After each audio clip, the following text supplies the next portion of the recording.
Hello learners, I welcome you all to this session on organizational development in NGOs. In today's session, we will cover the following topics. What is OD? Definition of OD, objectives, characteristics and benefits of OD, steps of OD, models of OD, OD intervention, OD in NGOs, OD for functional systems of NGOs, steps for OD in NGOs, challenges for OD in NGOs, and good practice for OD in NGOs. What is organizational development? It is a practice that involves an ongoing systematic process of implementing effective organizational change. OD is both a field of applied science focused on understanding and managing organizational change. It is also a field of scientific study and inquiry.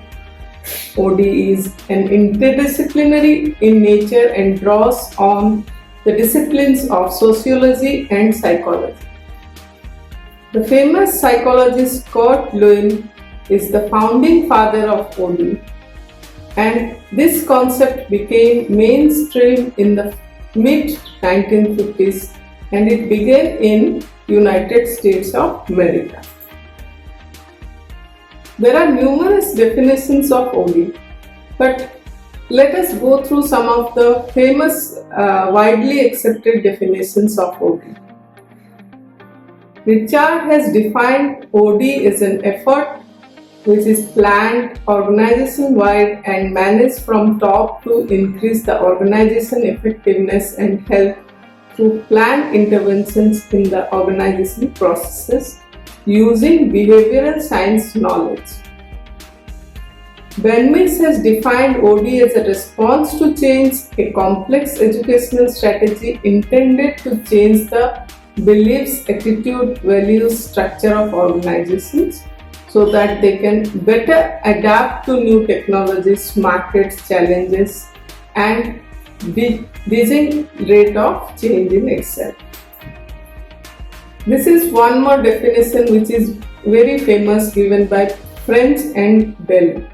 OD is a long-range effort to improve an organization's problem-solving and renewal processes, particularly through a more effective and collaborative management of organization structure, with special emphasis on the culture of formal work teams, with the assistance, a change of agent or catalyst, and the use of theory and technology of applied behavioral science, including action research. So, OD is a prescription for a process of planned change in organization in which the key perspective elements relate to certain things, such as the nature of the effort or program. It may be long-range, planned, or a system-wide process. The nature of change activities. They utilize behavioral science intervention of an educational, reflective, learn-to-do-it-yourself nature. The targets of the change activities. Desired outcomes of the change activities. The goals are needed in case of change to organization to better be able to adapt, cope or solve its problems. There are certain objectives of organization development. That's why organizations adapt OD. So there are basically three major objectives. One, improvement in the performance of organization. Second, improvement in the ability of organization to adapt to its environment, and improvement in interpersonal and intergroup behavior to secure teamwork. Coming to characteristics of organizational development, it is an educational strategy for bringing a planned change. It is related to real problems of the organization.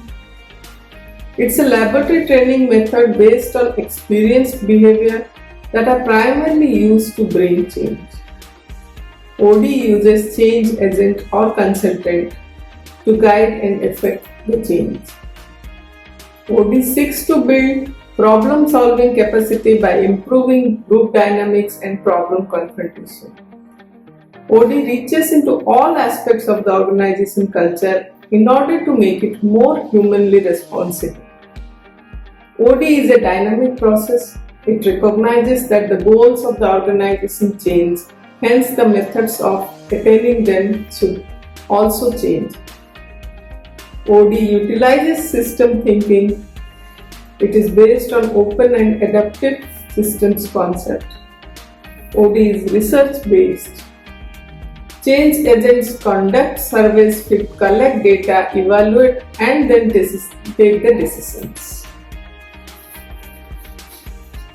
What are the benefits of organizational development? It is used to equip an organization with right tools so that it can adapt and respond positively to changes in the market. The benefits include continuous development, which in essence the process builds a favorable environment in which a company can embrace change both internally and externally. OD increases the horizontal and vertical communication. Of considerable merit to OD is effective communication, interaction, and feedback in an organization. OD helps in employee growth. Many organizations are working toward improving the skills of their employees to keep them with more market-relevant skills. OD enhances the products and services.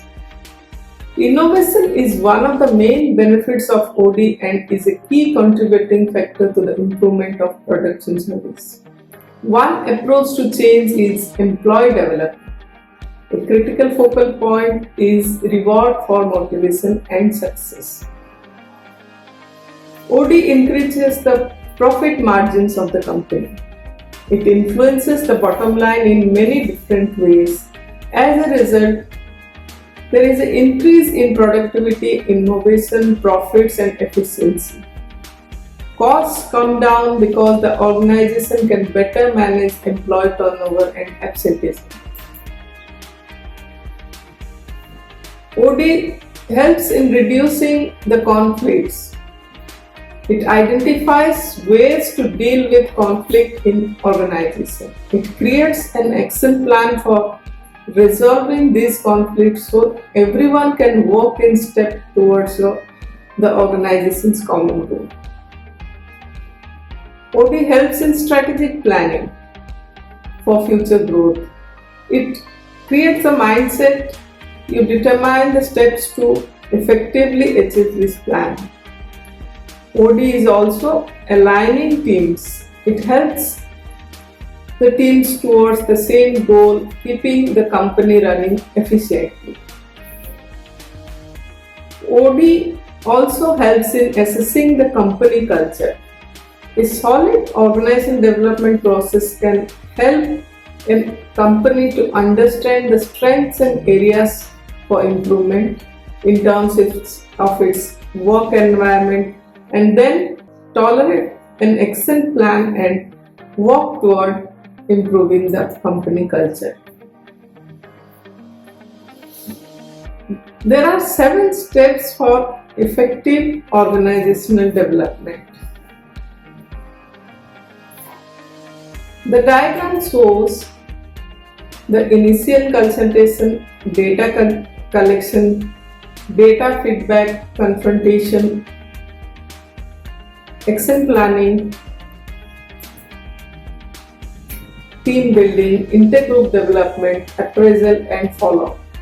The first step, that is initial consultation, in which the company's representatives meet with an OD consultant, which are generally experts from outside, to discuss the goals of the process. Then comes the stage of data collection. where the OD consultant will use the surveys, interviews, and other feedback techniques to collect about the problem. That leads to the data feedback and discussion step, where the data is made available to the groups involved in our OD process. These groups then review the data and provide the feedback. Then comes the real step, that is the action planning and problem solving. The groups involved in OD initiative use the data and feedback to create an action plan. This will be used to solve the problem and create a more positive work environment. Team building or team formation is another step, where team meetings and team building activities throughout the OD process help to foster a healthy company culture. In the step of intergroup development, in addition to the traditional small groups, inter-team groups are formed consisting of different departments. The last step, that is appraisal and follow-up. In this step, finally the OD consultant reviews the process and determines if a follow-up is needed. There are various models of organizational development. Among the models of OD developed by behavioral scientists, three models that are very popularly discussed in organizational behavior. First, Kurt-Lewin's model, second, Greiner's sequential model, and third is Leavitt's system model.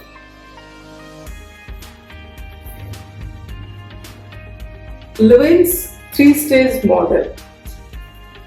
It is based on premises that before actually introducing a change, organization need to be prepared for change, motivated to change, and establish and integrate the change into behaviors of organization. Accordingly, Kurt-Lewin has nomenclature these three steps as unfreezing, changing, and rephrasing. In unfreezing stage, no change occurs in a vacuum of no prior perspective. So, any new perspective differs from the old one, and the old one then implies doubting of its existence. This necessitates unlearning of old things in order to learn new things. The same is called unfreezing. Unfreezing involves encouraging individuals to discard old behaviors by setting up the equilibrium that maintains status quo. In the second stage, that is changing, having unlearned the past experience, the individual is ready for new behavior and a change in perspective. Efforts are made to substitute new attitudes, values, and behaviors for old ones. This implies transition from old behavior to experimentation with the new behavior. The third stage is rephrasing, and it is the final step where new attitudes, values, behaviors are established as the new status quo. For this, the new ways of operating are commented in and reinforced. Greiner's model is also known as a sequential model. According to Greiner, change occurs in terms of certain sequential stages. The external stimulus pressurizes the management of organization to initiate change process. The management in response to stimulus is motivated to take actions to introduce change in organization. Following the actions, the various change stages occur in a sequential manner, such as diagnosis of the problem, invention of a new solution, experimentation with new solution, and finally reinforcement from the positive results. Now coming to Levitt's model, it is founded on the interactive nature of various subsystems in a change process. In an organizational system, there are 4 interactive subsystems, that is task, structure, people and technology. Due to their interactive nature, change in any one of the subsystems tends to have consequences for other subsystems also. Change in any one of the subsystems can be worked out depending upon the situation. There is also a concept called action research model for organizational development.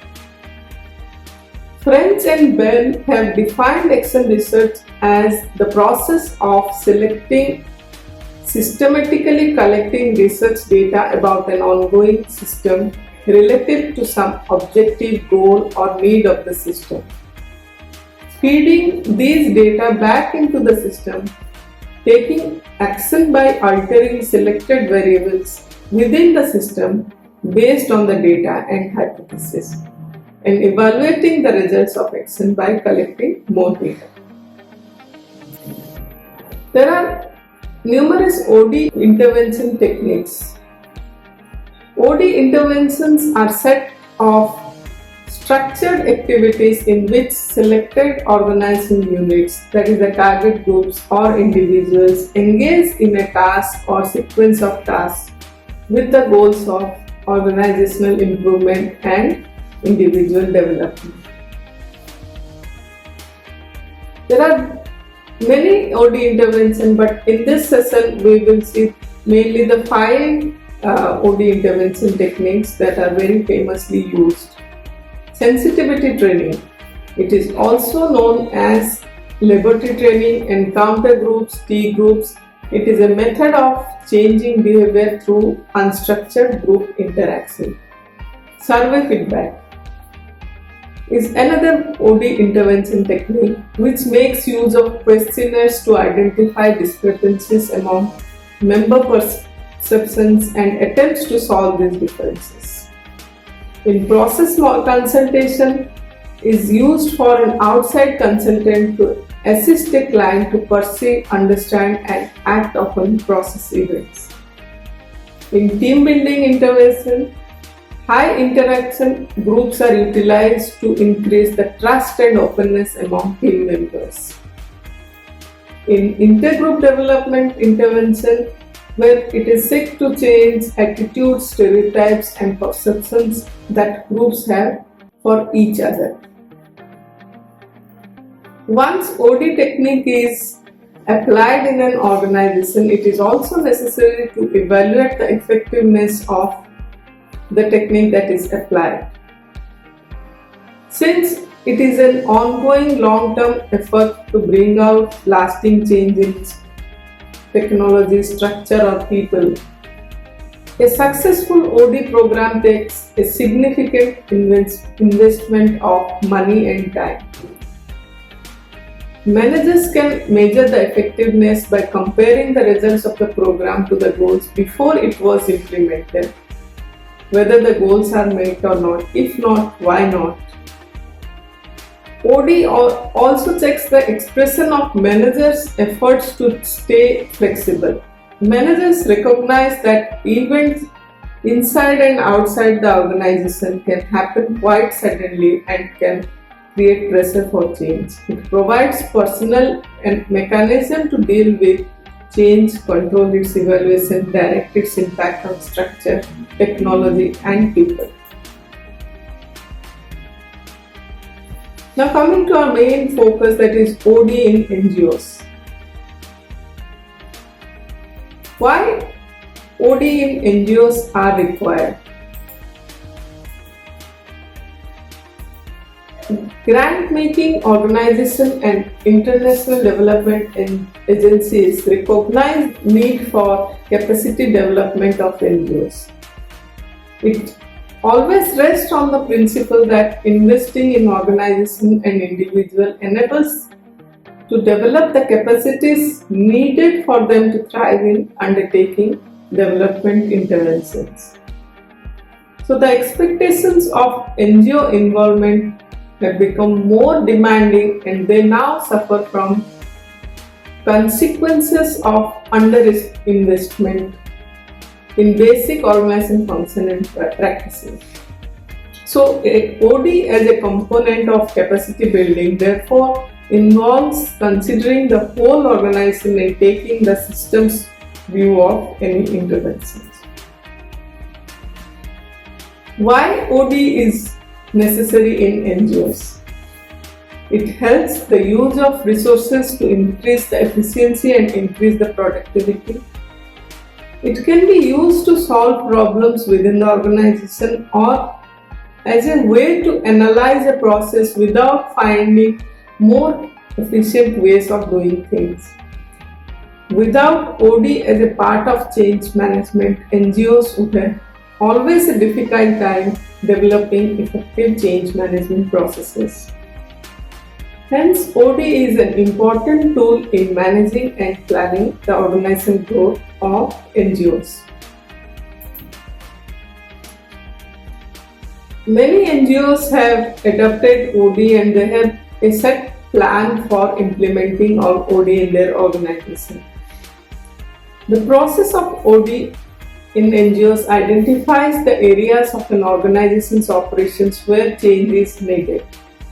Each need is analyzed and the potential effects are projected into change management plan.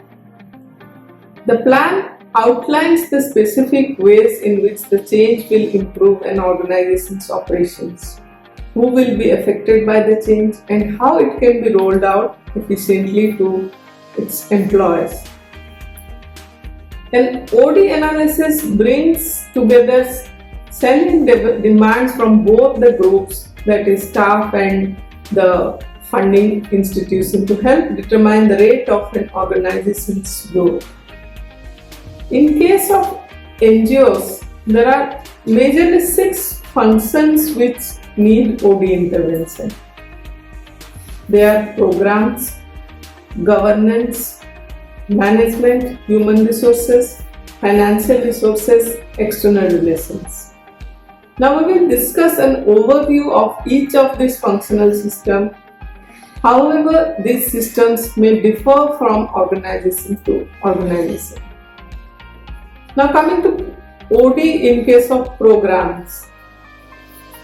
Programs in NGOs are the strongest signal of their success. The organization may have excellent governance, effective administrative procedures and a highly skilled staff, but it must use these resources to deliver quality services to its community, to its constituents. Governance provides the leadership, direction and legitimacy for an organization. Typical NGO founders are the charismatic individuals with a strong commitment to a cause or purpose.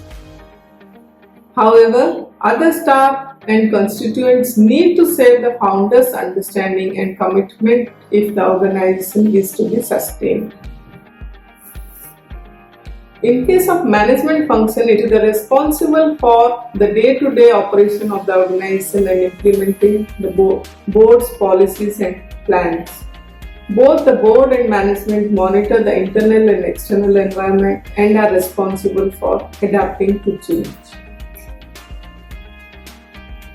In human resource function, volunteers are distinguished from HR characteristics in case of NGOs, and why these organizations achieve their missions at relatively low cost.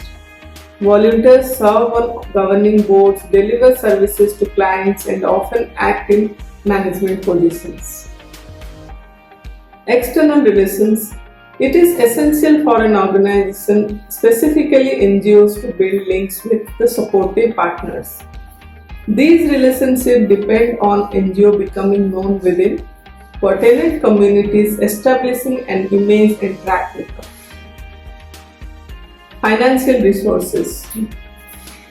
What an organization can achieve depends to a certain extent to the financial resources it has available and how well they are managed. A viable NGO has systems and procedures in place to ensure it has the funds to purchase the goods, services needed to conduct its affairs, and is delivered services to its constituents in a very cost-effective manner. There are certain steps for implementing OD in NGOs. These are what for any stakeholder to implement this OD, there are few important decisions that needs to be taken. That is, what functional areas that the organization will be investigated, all 6 that is required or only selected few. Who is the best person to initiate, and who are the appropriate stakeholders to take the responsibility. The first step of OD in NGOs is interviewing. It involves asking questions, listening to accurately recording responses, and following up with additional appropriate questions. The second stage is processing and analyzing the data. After the interviews are completed, there are certain methods that are used to composite the interview information to select and mark the indicators. Review with the NGO's decision makers what it shows about the functional areas and decide on which OD action plan to be done. There are certain challenges that exist in providing OD support to organization development support to NGOs. First is assessment fatigue. Many organizations participate in several assessments, yet no support has been provided to help them address the needs identified. This built a negative attitude on assessments done as the organization felt they made no sense. Fear of losing funding due to outcome of assessments. Organizations were seen to be reluctant to undergo an assessment for fear that they could be denied funding. Lack of ownership by an organization. OD interventions that pursued in a half-hearted or faulty manner are less likely to bring any meaningful change. While people NGOs have been often committed activists, they have been reluctant to focus on management of the organization. Focus of development and organization strategy. Many organization strategies tend to focus more on providing services to the poor communities or vulnerable groups. Many lack strategies that target on building the organization's sustainability in terms of its internal structures.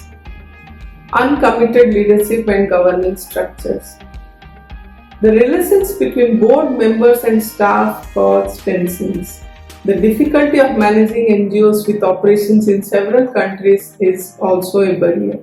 Organization with a headquarter office in another country had to get approval to undertake any organization change. This caused delays in providing support as approval takes long to be communicated.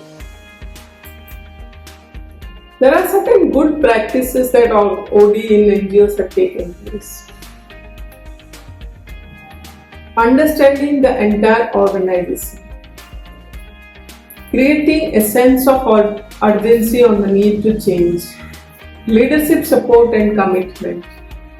Commitment and involvement of key stakeholders. Identifying the right change agent.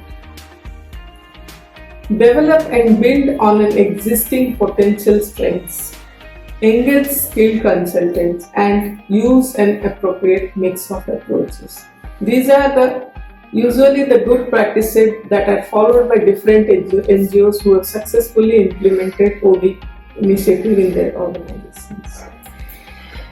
So with this, we are finishing the session on OD in NGOs. Thank you for your patience listening.